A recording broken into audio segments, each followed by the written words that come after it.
If you've accidentally deleted messages on Booking.com, there are a few steps you can take to try to recover them. Follow this guide to explore your options. Step 1. Check your email. Look for any email notifications from Booking.com related to your messages. Often, important communications are sent to your registered email address, which may contain the information you need. Step 2. Log into your account. Access your Booking.com account by logging in with your credentials. Navigate to the Messages or Inbox section to see if the messages are still available there. Step 3. Review your booking details. Go to the My Booking section and select the relevant booking.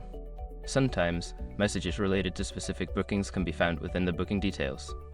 Step 4. Contact customer support.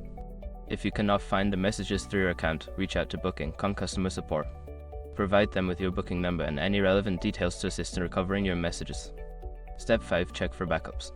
If you regularly back up your emails or data, check those backups for any saved messages from Booking.com.